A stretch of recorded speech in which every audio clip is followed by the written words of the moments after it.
parang may pa-date, no?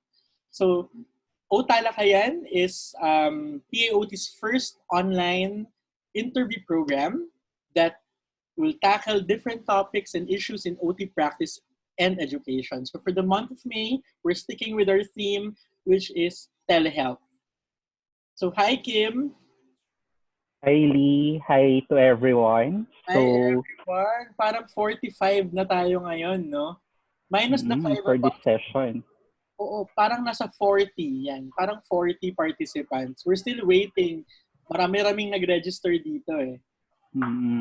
So last time, we had an episode and we focused on the parents. So our speaker introduced about learner-centered parent education. And we have learned so many things about it. If it will be performed well, parents will become more motivated, more proactive. So it would make the delivery of services easier.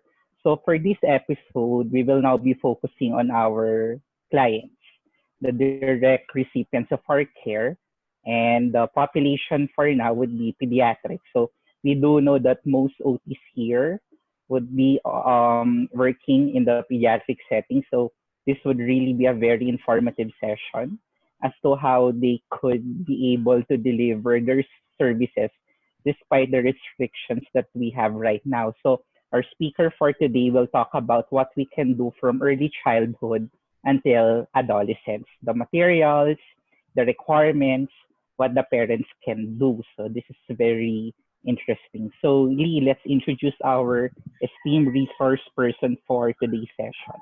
All right. So actually, our guest today has been our guest already in the first session. He was actually here with... first nga ba yun? Yes, no? Second with Dino. No? So kung napanood niyo yung ating first session, kilala niyo na siya. Pero for those who are tuning in for the first time, let us introduce our guest for today is Ian Michano, no? Eduardo Angelo Michano. He's a graduate of UP Camp, actually my classmate. He's been practicing since 2010, and his practice is not just in the Philippines. He practiced for 2 years in Indonesia. Ian is a pediatric occupational therapist, and some years ago, he put up a clinic in Cavite, Ignite Therapy Center. Ian has been delivering services via telehealth since the beginning of the ECQ and has experience in age groups among children and adolescents, right, Ian? Yeah. So, welcome again, Ian. It's nice to have you back on our show. Thank you, Lee. Nice to be Hi, back. Ian. Hi, Kim. Thank you. Ayan. So, sige. So, maybe we could begin. Yeah, we could start. So, our flow for today's episode will be tackling per developmental stage. So we have early childhood, middle childhood, and adolescence. Then per developmental stage, Ian will be presenting what the parents can do, the materials, and how the session would be running. So maybe Ian, let's start first with early childhood. So if that would be the developmental stage, what do we need to prepare? How do we expect the session to run if that would be the developmental stage that we will be handling? Okay. Before we get there, Kim, meron kasing we have to overall first change the way we tackle interventions in occupational therapy, especially in pediatric occupational therapy. Okay, so I've prepared here some slides. Sandali lang, ha? How do you share this? How do you share here again? Ayan. Kailangan kasi mabago muna yung approach natin. Okay? Before I actually accepted clients for telehealth, I attended webinars first. And some of the first webinars were the ones from AOTA. So a lot of my sources here in this talk will be based on that. Okay, so kung nakinig din kayo, may mga dun sa mga webinars na yun, may familiar, may mga bagay na familiar. Okay? So sabi nga doon, from direct intervention, we move towards consultation and coaching. Okay, we start with that para mabago, ma-reframe kahit paano yung ano natin, yung approach natin. Tapos marami kasi since the start of the ECQ, since the pandemic, maraming challenges, not just the things that they experienced before, may problema sa school, nahihirapan sa bahay, kulang sa independence. Ngayon nadagdagan pa lalo, hindi makalabas ng bahay. Okay? The parents found that, at least in my experience, may hirap sila mag-enforce ng BMTs. That's one example. Tapos even if telehealth is an option, not everyone has access. I think I talked about that in my previous OTalakayan with Dino. Diba? Tapos yan, coaching kasi facilitates problem solving. Okay? So mas active yung magiging role yung parent. Mas magiging active yung role ng parent sa intervention. Okay, so before we go to yung early childhood, we have to discuss the roles of the parent at saka yung mga goals. Okay? So yung goals, kailangan niyang ma-address yung following at lalo na sa simula, lalo na pagkaka-start pa lang ng telehealth. At nung nag-start ako mag-provide ng telehealth services, dito ako nag-focus sa mga goals na to. Okay, kasi bago sa ating lahat. So number 1, what routines have been disrupted? Okay? Especially since we have kids with ASD. And they're they're quite stickler to patterns, diba? Sometimes even the parents, since a lot of it is hereditary. Anyway, what is the hardest right now? What is going well? That way, we also get to assess the strengths and weaknesses of the child, of the family, of the parents who will be the ones to provide the service or part of the service. Diba? Next is, how has the transition been? Kamusta po? So mamaya may I will go through mga questions. So yan, yung tatlo. Anong routine ang na-disrupt? Ano yung mahirap? Ano yung kaya? Kamusta yung transition? Tapos family, that means hindi lang yung parents, yung caregiver. Pero since yung parents ay most of them are work from home, unless frontliners sila, so they're around, involved and present more than ever. Okay? That's why importante yung last topic ni Bernard. Diba? More active role in implementing intervention dahil nga lagi silang nandyan ngayon. Okay? At mas rin sila, mas interesado rin sila. I found that they are more interested in what's happening in therapy. Kung dati siguro nasa yaya lang, okay, may ibang kids na ganun. Ngayon mas sila, mas involved talaga. So dahil dyan, pwede natin ito yung magiging pinakang role nila, consultee and coachee. Okay, I'm not sure if the term is correct, but let's go with that. Okay. Also, since this is teletherapy, what is required? The requirement is you have to have internet connection, you have to have a device, you have to have Zoom. Okay, so sila rin yung information, communication and technology support or tech support. Okay, yun yung mga roles ng parent. Sila yung taga make sure na nagwo-work yung comms nila. Okay? Sila yung taga-bigay ng extra webcam, ng FB Messenger kung kailangan. Okay? Next is so sige. Yung mga steps sa teletherapy. Okay? Sorry. I know the question was yung mga ages, ang tawag dito sa early childhood. Pero I feel that before we go there, we have to discuss first yung mga steps, yung mga roles ng parents. Okay? Is that okay, Kim? Hello? Yes. Okay. Okay, so steps ng teletherapy, actually halos pareho sa regular therapy but with some changes. Una is as therapists, mas hands-on tayo and as clinic owners, mas hands-on tayo sa setting and confirming ng appointment. So, agreeing with the schedule, agreeing with payment details, na-discuss siya doon sa manager's perspective. Okay, quick interview minsan, kaya ba ng internet, willing ba? Okay? Next is establishing connection. I talked about VPN in my last topic. Okay?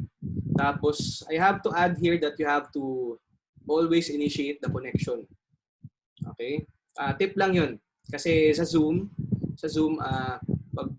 kung sino yung host, siya yung pwedeng mag-record. Kung sino yung hindi host, kailangan pa niya mag-ask ng permission. So just a tip. Kailangan tayo yung initiate ng connection para hindi tayo ma-record. Tapos troubleshooting, kamusta ba yung connection, etc. Next is, this is very important. Dun pa lang sa previous topic, sinasabi ko na to, establishing rapport is important. So yan, greeting, kung simula, kamusta. Usually, we ask kung kamusta sila, kung may kailangan bang support, paano kung may dumating na bang ayuda. Okay? Kung applicable. No, that's serious. Kumbaga, may mga kailangan ba aside from therapy?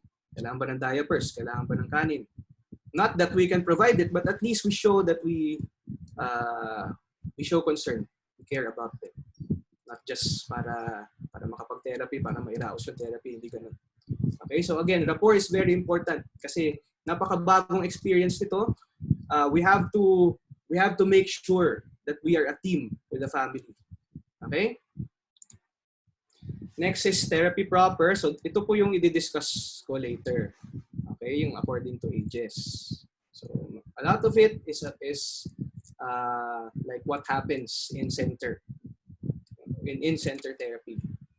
Feedback, homework, other concerns. Okay, so kung kasama naman yung parent doon sa sessions, mas maiksi ito kaysa doon sa regular in-center therapy. Okay, homework is yung, sige po, isasend ko na lang po mamaya sa Gmail kasama ng notes. We'll talk about that later. Other concerns, kung may gusto pang alam niyo na to. We are all therapists, OTRPs here, right?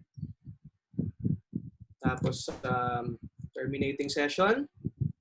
Nakakatuwa yung di ba, yung post na after every Zoom meeting. Bye. Bye. Anyway. Tapos documentation and aftercare. Okay, aftercare kung dati packing away lang ng toys, ngayon mas mahirap ang aftercare, lalo na may data privacy tayo. Okay? Ideally, this is done after the session, sometimes during feedback. During feedback, mag-notes ka na. Okay, huwag sanay ka na. Sending email as notes, sending email of notes. Tapos, kung nagkaroon kayo ng screenshots, you have to delete them, of course. Okay, so yun yung mga aftercare. Packing away, hindi lang ng mga physical na kalat, pati ng mga virtual. Okay, so I decided to put that as part of the session, specifically of aftercare. Okay. Sorry, bago pa ulit tayo magpatuloy sa milestones o sa stages, pakita ko lang muna yung setup ko sa bahay. So yan yan. Ito yung VPN ko. Tapos meron akong secondary screen. Okay. Actually, kaya ako patingin-tingin dito. Kasi ayan, dito yung laptop ko, dito yung screen. Diyan ako nagtatype ng notes. So may naka-open dyan na Word document. Okay? Tapos,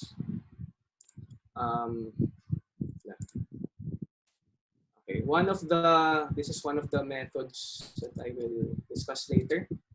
Okay, you know, yung I'm sure yung mga techie dito alam na kaya na nilang gawin yan. Pwedeng i-link yung phone sa laptop. Pwede kayong mag-take ng pictures. Okay, sometimes there's a need for an extra camera. Discuss ko later. Okay? So yan, differences per age or equivalent skill. So dito, I would just like, dito na, malapit na talaga. I would just like to clarify that this is not a human development, child development class. Okay? This is also not an OT intervention class. So I expect that everyone here knows how to use their clinical judgment. Everyone here is licensed. Everyone here has handled clients as OTRPs. Okay? So, application lang ito ng technology. Bago siya eh. Diba? So I divided it into 3 according to the stages: early childhood, middle, and adolescence. Okay? Bago pa pumunta doon, sorry. Factors to consider, i-divide lang natin according to 3 factors, which is the parent or caregiver, Yung assistance nila, yung involvement nila, supervision na kailangan. First stage. Yung tech, like, of course, kailangan natin ng gadget, at saka ng internet, at saka ng Zoom. Diba? Ano pa yung mga additional, kung may additional pa? Na hindi naman siya, not exactly required, but it would help kung meron tayo. Okay? Activities, like resources, ano yung mga, paano tayo magbigay ng activities? Okay, so alam natin to. Tapos take note lang, again, use your clinical judgment. Rapport is key. I cannot stress this enough. So I will repeat it and repeat it. Kasi ganun siya ka-importante. Okay? When in doubt, take the more traditional approach. Sabi din doon sa mga sa AOTA, mga webinars na attendan ko early in the quarantine, the community quarantine, as much as possible, do not rely on computer-based activities. So it's easy to do that, di ba? Kaya lang, as much as possible, gawin muna natin, i-replicate muna natin yung mga in-center. Okay? I have been trying to do that and so far it's working. Mas konti yung nagagamit ko na activities na computer-based. Pero meron din naman ako nilagay dito. Okay? I'm actually interested in yung sa SI by Eugene na nagpo-plug ako ng advanced sessions. SI ni Eugene at saka yung CBT ni Anthony. Okay? So next is do as much in-person or on-site activities. Actually, sabi ko na pala. Be creative but conscientious. Okay? Take note of the ethical principles, data privacy laws, informed consent, etc. So yung topic namin ni Dino last time. Okay? Be creative but conscientious. It goes with when in doubt, take the more traditional choice. Okay? So yan na, Kim. Sorry. Andito na yung early childhood. Okay? So parent is, ito yung mga role nila. Unang-una, tech support. Okay? Sila yung taga-bantay ng gadgets. Early childhood yan, so they're all over the place. Pwedeng matulak yung laptop. So many things can go wrong. Alam natin to. Okay? Sila rin sa photo, videos, and sounds kung kailangan. Okay? Sila yung coachee and consultee. Sorry talaga sa rules. Pakicorrect na lang, sa terms, pakicorrect na lang ako kung mali itong mga to. Pero of course, consultation and coaching ang kailangan nila. Okay? Tapos of course, direct and constant supervision all the time. Dapat tutok sa bata. Ganito tayo sa in-person or in-center therapy. Ganito rin tayo sa teletherapy. Okay? The technology used with early childhood is as much as possible, di ba, nilalayo natin sila sa gadgets, sa screens. So, kung makakatulong, meron dapat printer and scanner for printing worksheets. Okay? You can send them worksheets, tapos ipiprint nila, tapos pareho ninyong gagawin. So, replicated yung session. Magastos nga lang sa papel. If possible, external webcam or additional camera. Okay? Taas na lang ng kamay. Siguro sa questions na lang later kung hindi alam kung paano i-link yung iPhone.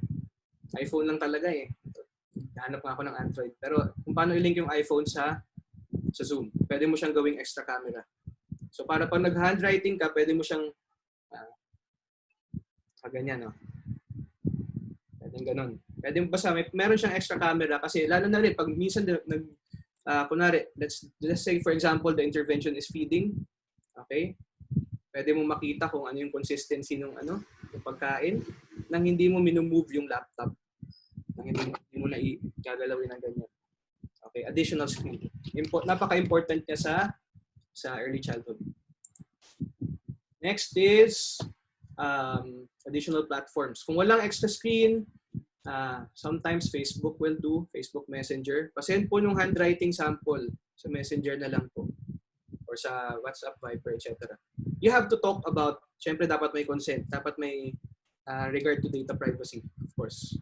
Okay, di-delete po natin pagkatapos. Okay? Tapos, activities, of course, yung coaching and consultation, unang-una. Demo and return demo. Pwede kung meron kayong dabodal, kung meron kayong mga dummy, okay, pwede. may we consider doing actual other child. Okay? Pero applicable lang to kung may anak ka. You can give consent na, sige, okay lang. Si Margo, yung anak ko. Si Margo muna. Minsan nga, kasama siya sa session pag early childhood. Okay? Pero syempre, it gets tricky if you don't have a child. Saan kuha ng bata? Okay? Let's not go there. Okay? Mahirap, komplikado pa siya.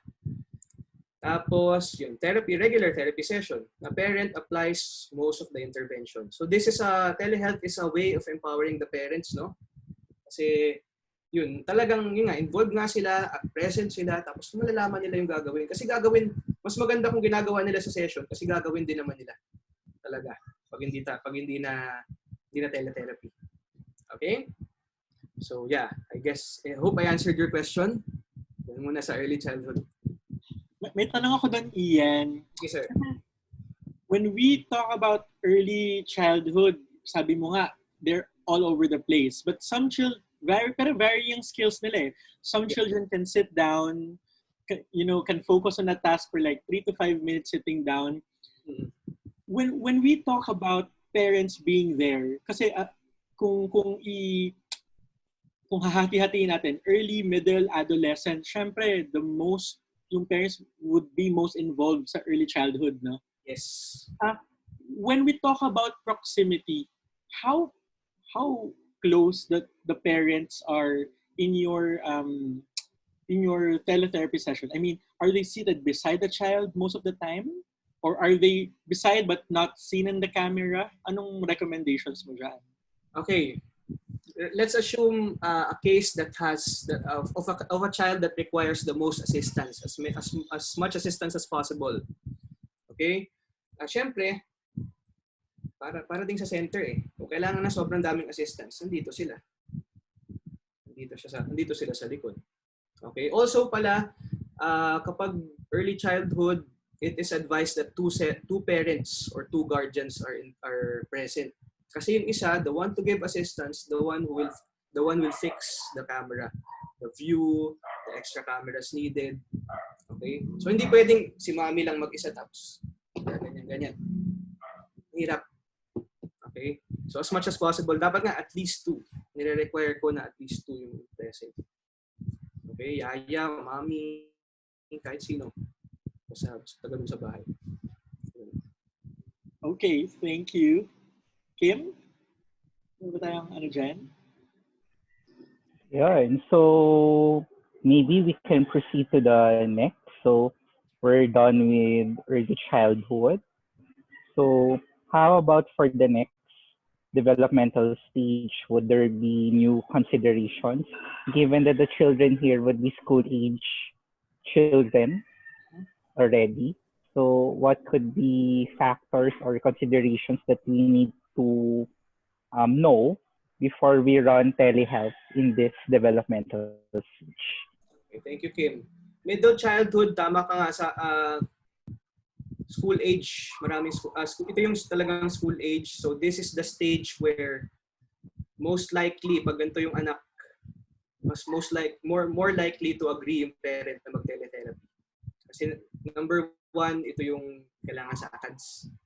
Nakikita nila yung urgency. Although ngayon, na sobrang nasuspend yung school, pero yun, nakikita pa rin nila yung urgency na kailangan mabot sa ACADS to. Kailangan habang quarantine, mabawi yung skills. Okay? Ito rin yung sweet spot doon sa 3 stages. Kasi ito yung pinakang nag-enjoy sila sa maraming bagay. And yet, hindi sila kasing kailangang matrabaho tulad ng early childhood. Okay? So ito yung sweet spot. Tapos marami kang magagawa, marami kang matatry na activities. Okay? You can use your creativity talaga. Okay? So middle childhood 7 to 12. Sa parent, ang roles nila ay yung pa rin, tech support, photo video, coaching consulting pa rin, pero may kasama ng supervisor. So pwedeng nandito lang. Ang proximity-wise, pwedeng nandito sa tabi yung parent. Minsan di kita sa camera. Nandito. Okay, basta we require pa rin the parent to be present. Kailangan present pa rin sila kahit gaano ka-independent yung bata. I will discuss that in the next slide. Okay? Constant pa rin yung supervision. Assistance is based on functioning. Okay? Yan, sa tech, kung bakit. So, printer and scanner pa rin. As much as possible, kailangan maganda pa rin na less screen time as possible, di ba? Tapos marami tayo minsan yung mga writing, yung imbes na i-picture, na minsan di pa malinaw yung picture, mas maganda kung may scanner, mas makikita natin. Tapos mas ma-annotate natin sa Zoom. Kung ano yung, kung may errors man, kung may kailangan i-revise. Okay? External webcam pa rin, kung wala, ng mga scanner. Okay? Pero mas maganda yung kung may scanner at printer. Additional platforms pa rin, kung wala naman itong mga to. Okay? Pero again, ito yung stage na pinakang, actually that's adolescence, yung pinakang konti ang kailangan. Pero sa kanila, sa middle childhood, some of them actually are actually typing already, okay, as part of their school subjects. So mouse, keyboard, Zoom, control, share. So, diba, you can give the control to the other person, tapos sila yung gagalaw ng mouse.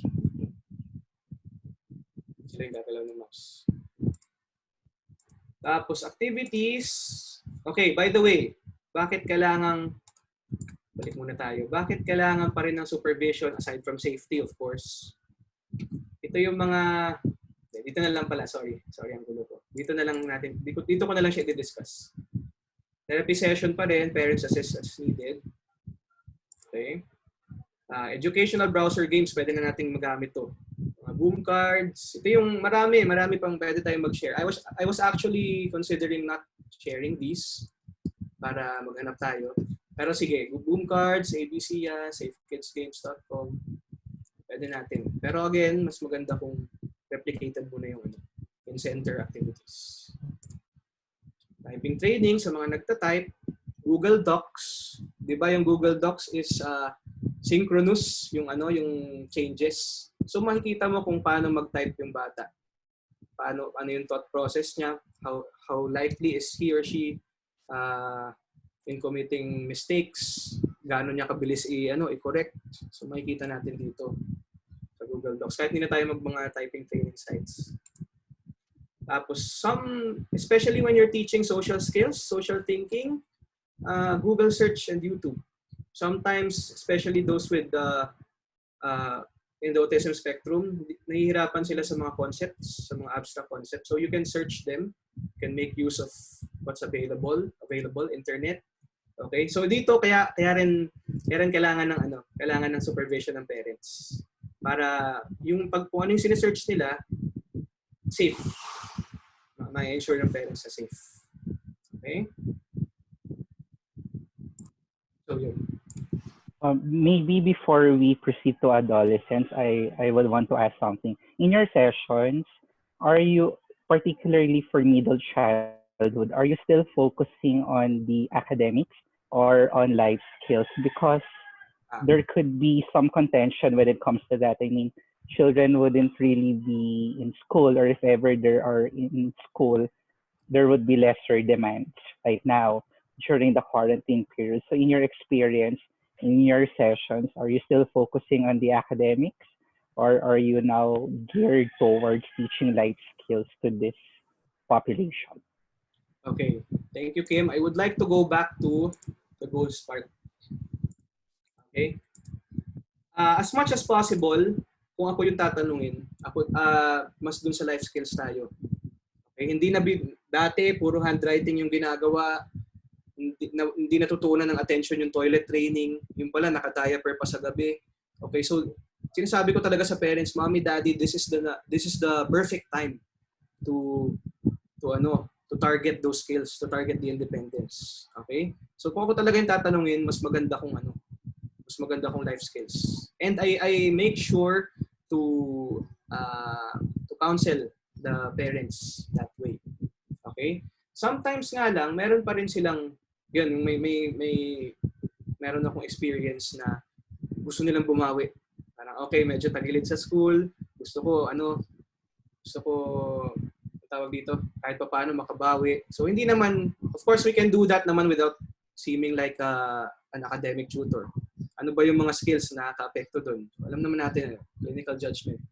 Okay, client factors. Minsan may ganun pa rin, pero yes, I focus as much as possible on the life skills. Sayang yung nasa bahay. Sayang yung Nakikita mo kung paano yung ADLs niya, paano yung roles niya. Okay? So yun. Pero yun nga, minsan, COPM din yung ginagamit. Ano yung importante para doon sa parents. Okay? Yan, at this stage, sabi mo kanina, no, children are a little more independent. Actually, feeling ko ngayon, ibang 7 to 12 years old, mas techy pa sa atin eh. Yes. And they're already able to, set up their video conferencing platform independently. What if there's a parent or caregiver who asks you, pwede po bang, since independent naman yung anak ko, I'll let him or her set up and then I'll join you in the session using my own video conference, parang Zoom din. So parang naka-watch over yung parents sa Zoom, yung dalawa.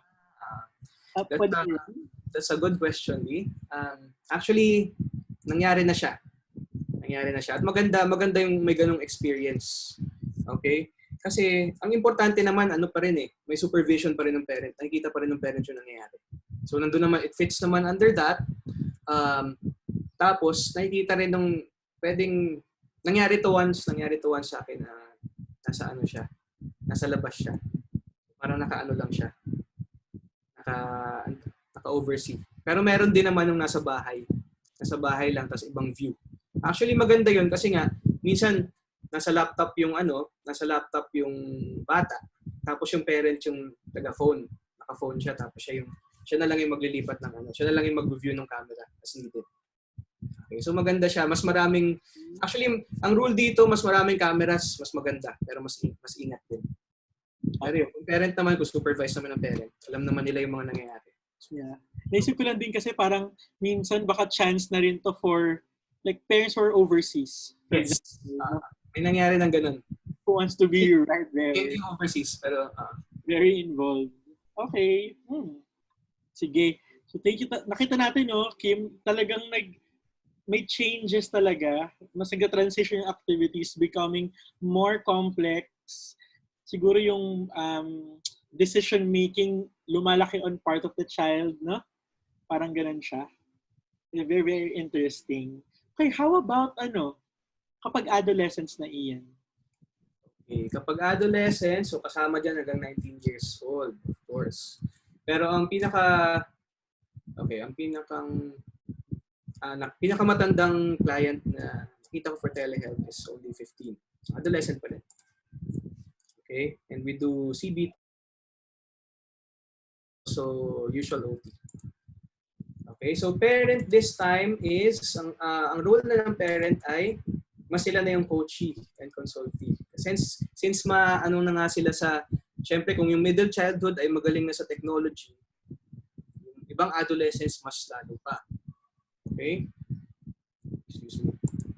So, pwede pa rin naman mag-tech support pero mas mataas na yung level ng consultee.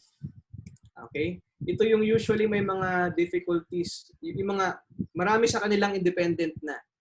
Okay? Mas yung na lang gagawin ng parent pag ganitong stage. Yung pag meron ng mga adolescent-related troubles like yung emotional, socio-emotional. Okay? Kaya kailangan silang i-consult. Tapos yan, photo, video, and sounds pa rin. More relaxed yung supervision. Okay? Pero kailangan nandyan pa rin sila.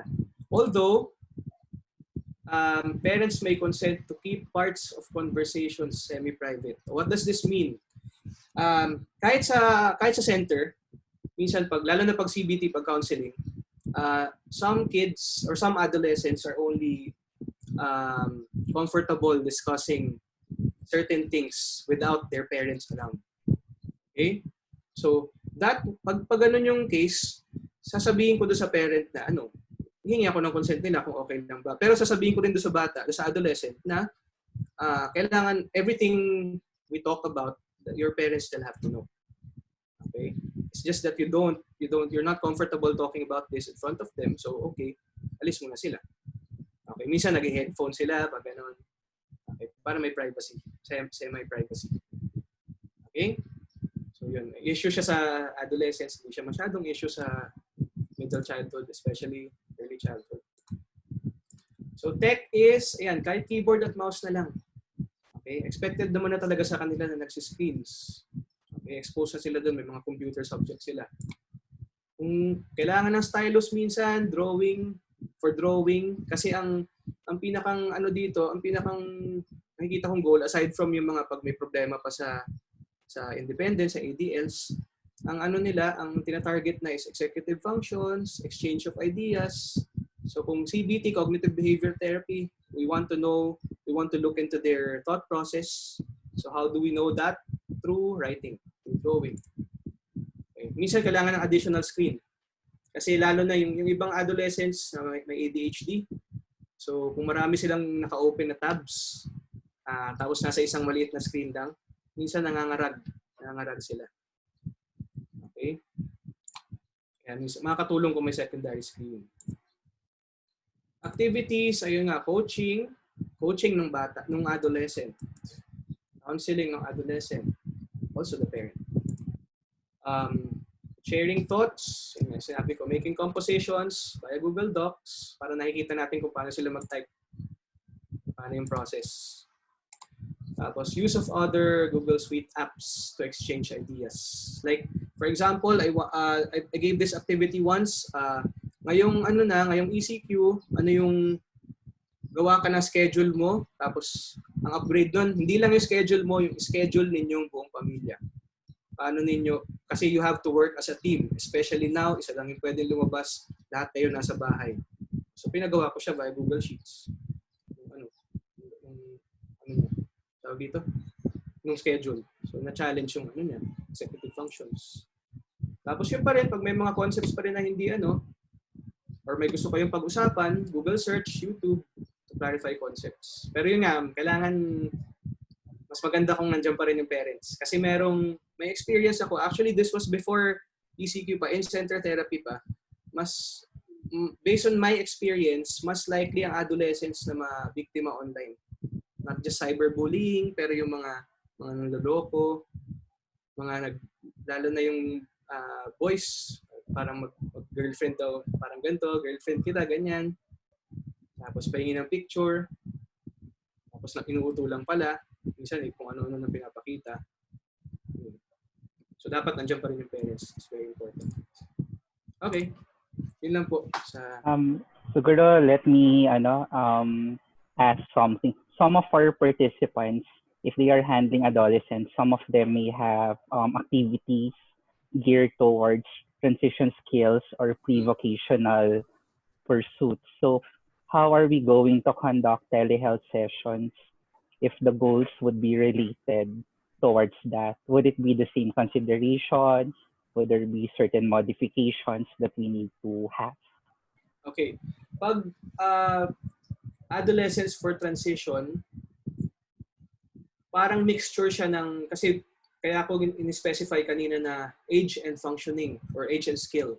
Parang siya blend siya ng adolescence, activities, considerations ng adolescence at saka considerations ng middle or sometimes even early childhood. So, depende sa needs nila. Pero meron pa rin, meron pa rin coaching ng parent. Okay, lalo na kung gagawa kayo ng transition plan. Okay? Lalo na online ngayon, we will discuss that later sa documentation. Kailangan pa rin kailangan may know-how pa rin dito sa yung mga Google Suite apps. Ganun. So, parang pinagsama lang. Okay, pero syempre consideration pa rin kahit sabihin nating yung skill nila is on the lower side, they are still adolescents. Some of them actually still want privacy. Yung iba. Diba? So, nag-a-apply pa rin yan. Some of them, kahit hindi masyadong magaling sa typing, hindi masyadong magaling sa tech, still prefer to do that. Okay? So, yun. Parang mix siya. I hope that answers kahit paano the question. Thank you. Lee? Alright. Sige. So, ngayon, Ian, you have presented to us the differences between early childhood, middle childhood, and adolescent in terms of anong role ng parents or ng caregivers, anong materials and technology do you suggest, and the activities provided. So we find it very helpful. How about documentation? Can you share us your experience with documentation? Okay. So documentation, I will not be sharing files. Kasi basically, ano rin siya, parang running notes, except they should be in PDF format. Okay? I compare it more to pag nagsa-summer classes kami, yung after session notes. Okay, na may planned activities na kasi dito sa telehealth mas kailangan mong mag-plan. So syempre may mga nakaplano ka ng activities. Pag summer classes minsan 'di ba dahil maraming estudyante, check mo na lang. Tapos kung may remarks man. So dito ganun din, actually I use the same format pero yung activities namin for the session. So yun nga, my experiences are basically just the same except that everything is online and cloud-based. Okay? So, yung previous topic about data privacy comes to mind, no? Kailangan natin consider yung mga yun. Tapos, after session notes are sent in PDF form talaga. Kasi, syempre, pag Word format siya, pwede siya mabago. Sa parents' email, kung ano yung email na dinesignate nila. Pero ang ginagawa ko, ang ginagawa ko mismo at saka ng mga therapists namin, send sa email, tapos naka-CC yung center email.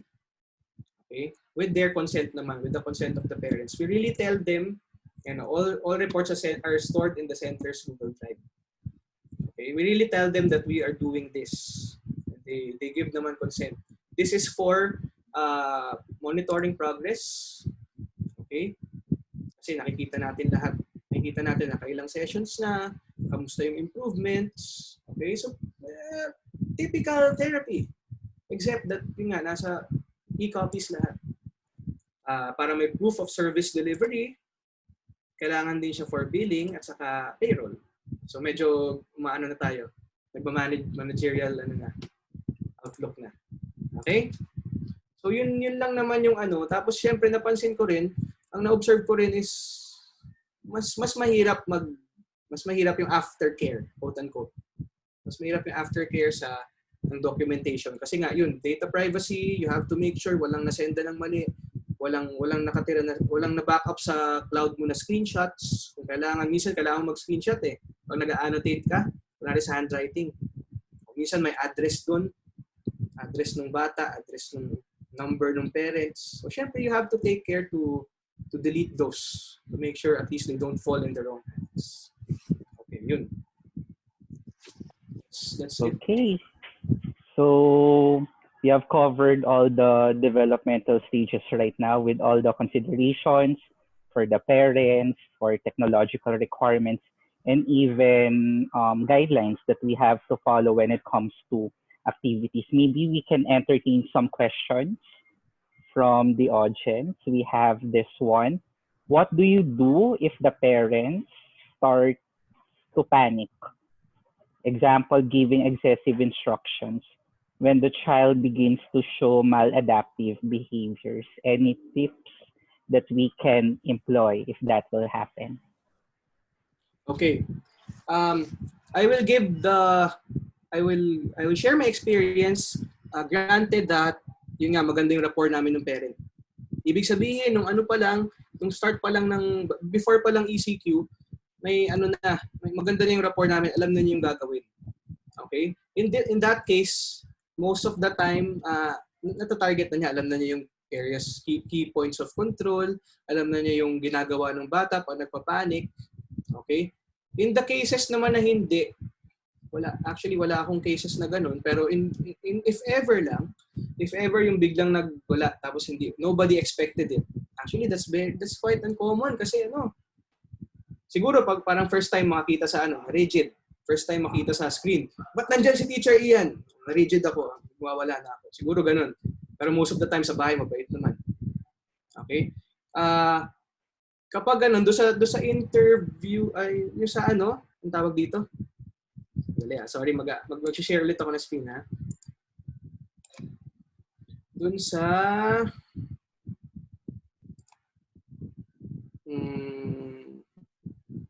steps. Dun sa establish connection, sa confirm appointment part. Okay, tatanong muna natin yun. Siguro pag once kung ma-approve man ng ang pag-handle ng bagong patients, kailangan itanong din natin yun eh. Ano ba, kamusta po ang nagwawala po ba? Or we can of course find a better way of asking it. We can probe better. Pero tanong natin kung nagwawala, kung may chance na mag-meltdown, ano yung mga risks, ano yung mga safety risks, para at least mapaghandaan natin. Pero pag nagpanic siya within the session, alam natin yung gagawin. So dapat yun talaga pre-plan, over-plan. Sabi nga doon sa isang webinar natin. Ako Ian, meron akong question, connect ko doon sa question from the audience. Did you ever experience the need to stop at the middle and parang stop the session or cut the session because of that? So far wala pa, pero kung siguro kung nagiging uncontrollable, kailangan yung tipong kailangan na ng 3 tao para ma-stop, magiging danger din yung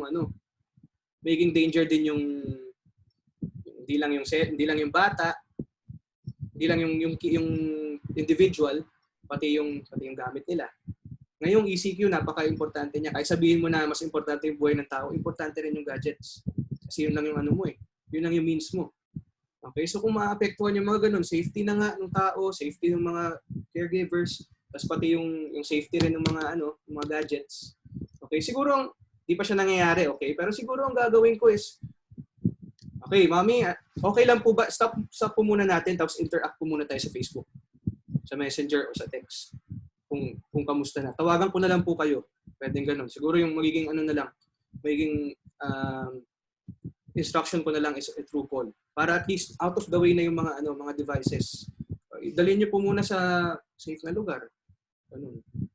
So yes, I would stop the session. Okay. Sige. Knowing that a lot are at stake. Thank you for that. We have one more question from the audience, no? What if daw, for group sessions, for example, would it be appropriate for all parents to agree not to secretly record? No?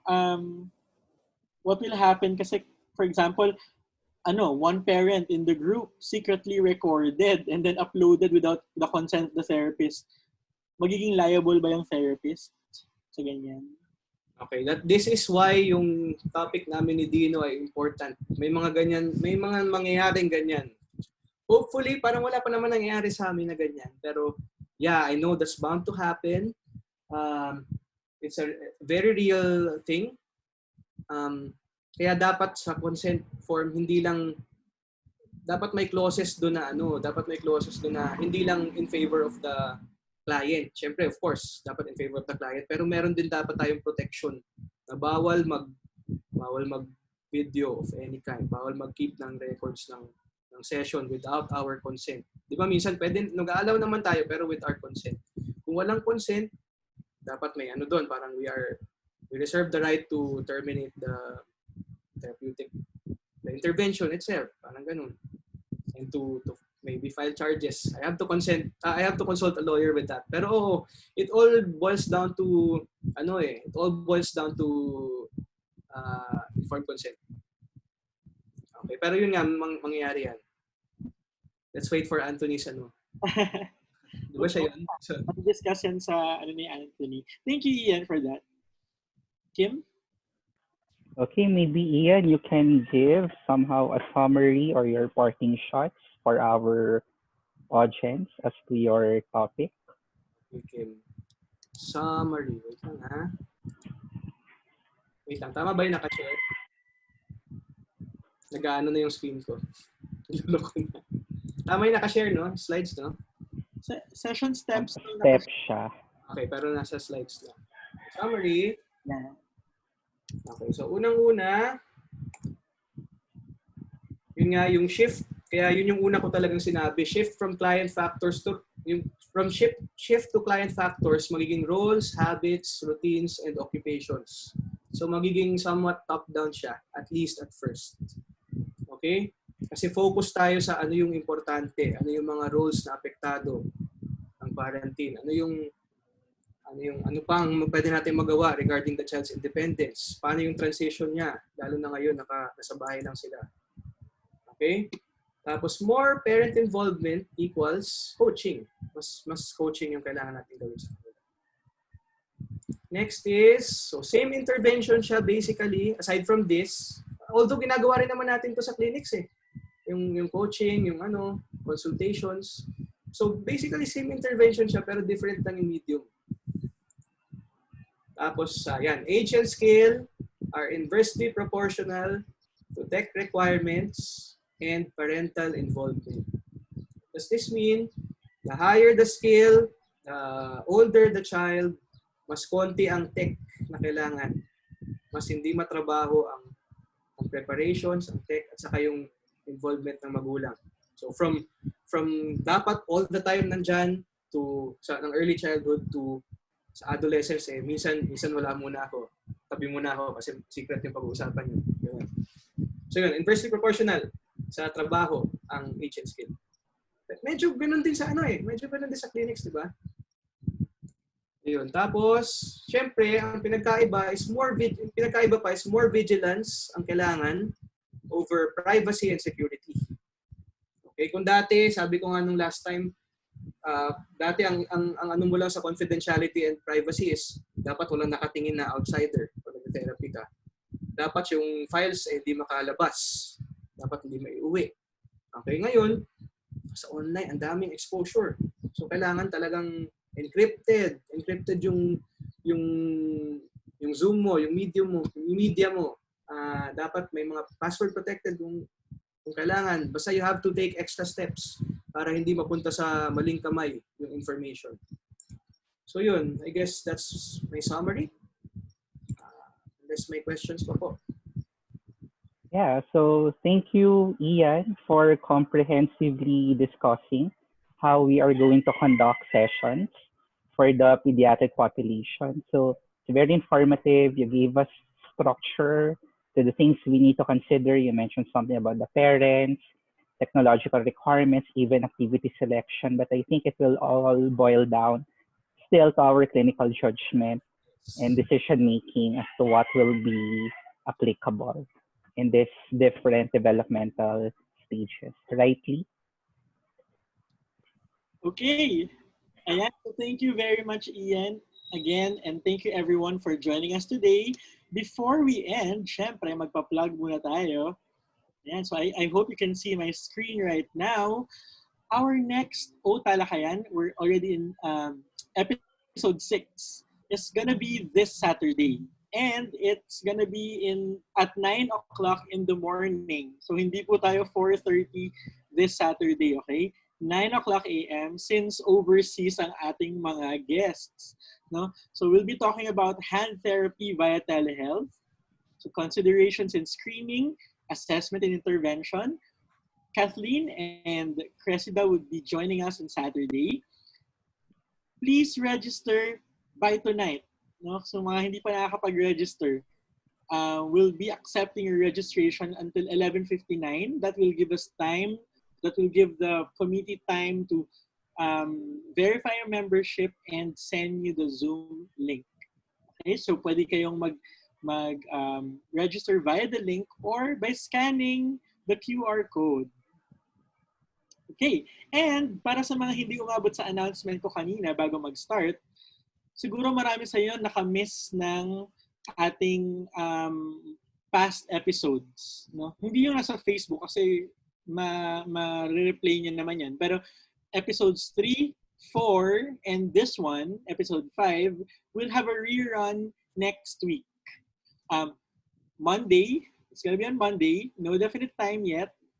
We'll be putting out an announcement sa ating Facebook page, and we'll also email the members how you can access those reruns. So para siyang OTalakayan marathon, no? Yan. Malay nyo, no? Ma-Netflix na tayo. Parang ang taas ng pangarap. Hindi naman. Ano pa lang yan? Private viewing ng members. Okay? So, thank you again, Ian. Thank you, Kim. And thank you, Kim. Thank you, Lee. Maraming salamat sa colleagues who are here now. We hope that you're okay at home. And we all hope that the situation gets better. Okay, so until the next OTalakayan, good evening and thank you very much.